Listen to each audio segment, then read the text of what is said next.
You're watching The Legal Breakdown. Glenn, we got a major ruling in court where I am in California, where the Judge Breyer ruled that the last 300 troops that remained in Los Angeles were illegally deployed, had to be sent home. So first and foremost, recognizing that Donald Trump is inevitably going to appeal this thing up to the Ninth Circuit and then up to the U.S. Supreme Court, what are the implications here in terms of this lower court ruling on the Supreme Court?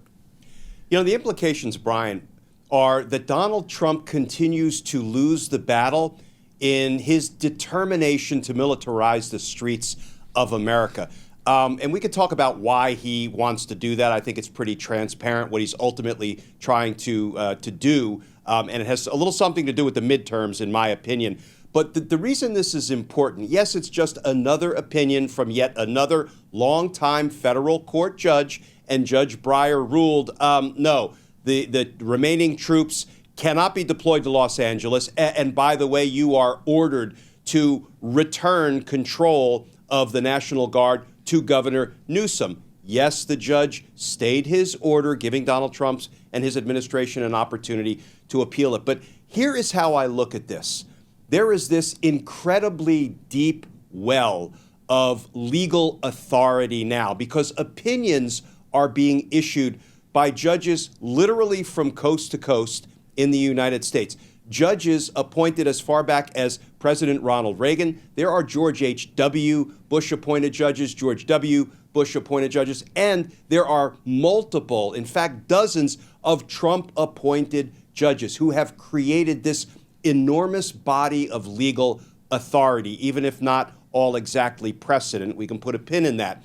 And these opinions, Brian, I try to read them all, and it's no easy feat. They run 50 pages, 100 pages there. I think the longest one that was issued on this topic was 161 pages. And there is now this indisputable sort of legal analysis that is out there that analyzes all of the federal statutes involved, that analyzes all of the factual assertions that the Trump administration is putting forward in state after state after state, trying to justify its militarization of the streets of our American cities.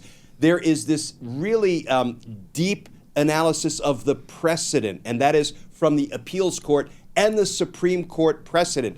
There is a breakdown of the constitutional powers as designated in the 10th Amendment, the powers that are enumerated to the feds and the powers that are reserved to the states and the people. It is an enormous body of legal and academic information and analysis. And if the Supreme Court, if those 6 Supreme Court justices just say, you know what, we've seen it all, we've read it, we've absorbed it from the literally, 800 plus federal court judges, and we're just going to continue to do Donald Trump a solid. We're going to shit all over that reasoning and that analysis, and we're going to continue to let Donald Trump do whatever he damn well pleases. If this body of legal work doesn't act as a cudgel, figuratively speaking, to, beat some sense into the Supreme Court to recalibrate and begin to show some loyalty to the rule of law and the Constitution, I don't know how the American people can ever, believe that those 6 justices are honest brokers of the law or the Constitution. And I don't think anybody will believe they're acting out of anything but their own pure personal ideology rather than loyalty to the Constitution. That's the way I'm looking at this sort of developing body of legal opinion and analysis. A lot of people in this country already do believe that the Supreme Court is driven solely by their own political partisan ideology. And so is there anything that demands persuasively or mandatorily that the Supreme Court abide by any lower court rulings or the law whatsoever? I mean, if these lower courts, including what Judge Breyer released in this decision right here, if they're so clear on the law, is that anything of a deterrent for the Supreme Court to just blindly overturn it if they don't agree with it, politically speaking? It should be. But the Supreme Court is only as good as the honor and the ethics of the men and women who populate the Supreme Court. bench. And I know everybody's heart just sank because people like Sammy the Bull, Alito, and Clarence Thomas come to mind as people who are not, really founded in any kind of morality or ethics. But let me just do this, Brian. Just very briefly, let me read Judge Breyer's opening salvo. It's very short to kind of give our viewers a sense of what we're dealing with here and what the Supreme Court is going to have to disregard, turn a blind eye to, ignore by way of what these really long-term, well-regarded on both sides of the aisle federal court judges are saying and are ruling. Here's what Judge Breyer said. The founders, and I used to remember a time when, Republican-leaning judges and justices were all about the founders, the framers' intent, the express terms of the Constitution.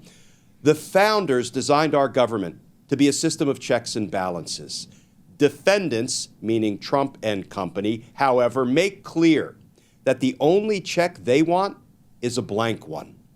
6 months after they first federalized the California National Guard, defendants, Trump and company, still retain control of approximately 300 guardsmen, despite no evidence that execution of federal law is impeded in any way, let alone significantly. What's more, defendants, Trump and company, have sent California guardsmen into other states, effectively creating a national police force made up of state troops.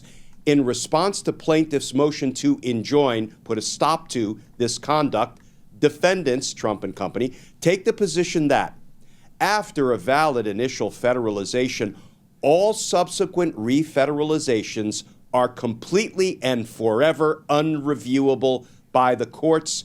Defendants' position is contrary to law. Accordingly, this court enjoins defendants' federalization of California National Guard troops.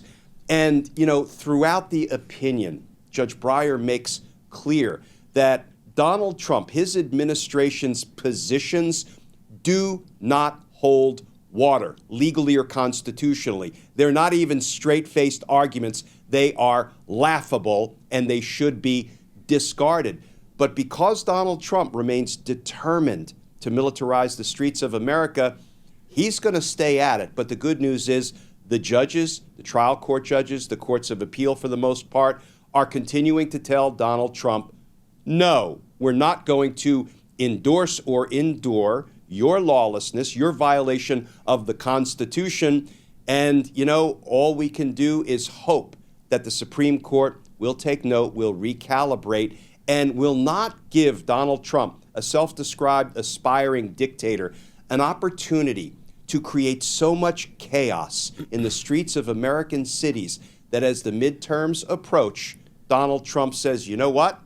There's so much chaos out there, it will be chaos he created, that I'm going to need to invoke the Insurrection Act, declare some form of martial law, and we're just going to have to postpone the midterms. Of course, postponing the midterms will mean canceling the midterms. And I think right now, Brian, in the wake of election results as recently as down in Miami and again in Georgia and in other places, there's nothing Donald Trump wants to do more desperately than find a way to interfere in the midterm elections, including trying to postpone or cancel them, because that right there is going to be his last-ditch effort to keep himself from being held accountable for all of the damn crimes he's been committing against we the people.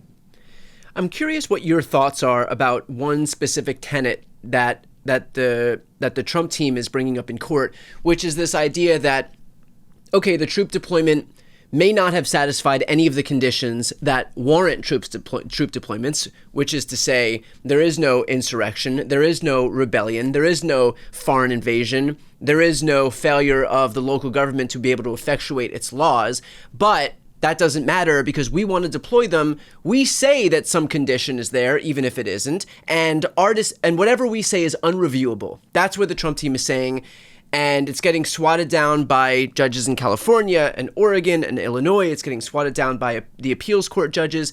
But I'm curious what you think in the sense that this isn't really intended for Judge Breyer to consider. This isn't really intended for the appeals court judges.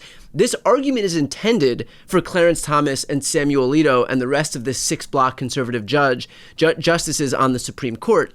Do you think that they'll be sympathetic to this idea that even if on its face there's no legitimate justification to deploy these troops because none of the conditions that would warrant a troop deployment have been met, that it doesn't matter because Trump says those conditions have been met and whatever he says are completely unreviewable?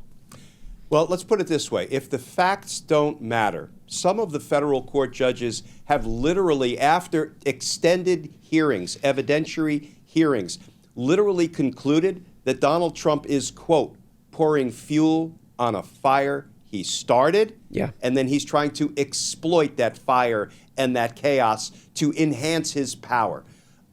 If the facts don't matter, if the law doesn't matter, if the express terms of the Constitution don't matter to a majority of the Supreme Court justices, then all we're doing is slouching toward the end of our republic, and it's just a matter of time.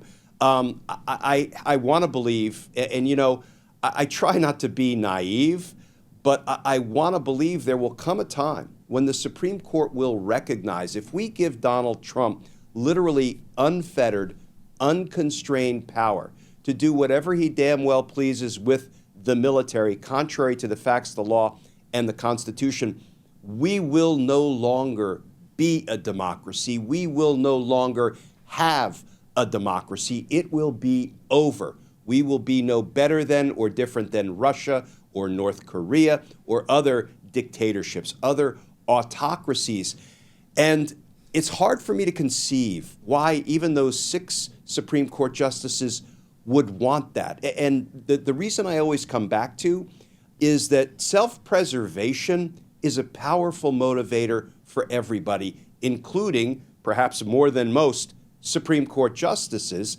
And if they give Donald Trump complete dictatorial power, there's one thing a dictator has no use for, and that is a Supreme Court. I think dictators are fine with inferior courts, inferior to the chief executive. But, I mean, the Supreme Court justices will be cutting off their noses to spite their faces. And right. I just have to hope there comes a time when, again, they recalibrate and they realize, if nothing else, they're going to need to save their own power, their own position on a superior court, superior to the chief executive. And maybe that will convince them to straighten up a little, fly right, and cut back, in accordance with the law and the Constitution, cut back on Donald Trump's power. Something they have thus far not been especially willing to do. So we'll, of course, see what happens, because this case will inevitably make its way up to the Supreme Court as Trump continues to try and deploy these troops, not just so that he can exercise his power now, but so that he can abuse this power, abuse these troop deployments as we head toward the 2026 and 2028 elections. So a lot to talk about as far as this case is concerned, and all other legal news. For those who are watching, if you'd like to follow along, please make sure to subscribe. I'm going to put the links to both of our channels right here on the screen. It's the best way to support our work, the best way to support independent media, and it is and always will be 100% free. So again, those links are right here on the screen and also in the post description of this video. I'm Brian Tyler Cohen. And I'm Glenn Kirshner. You're watching The Legal Breakdown.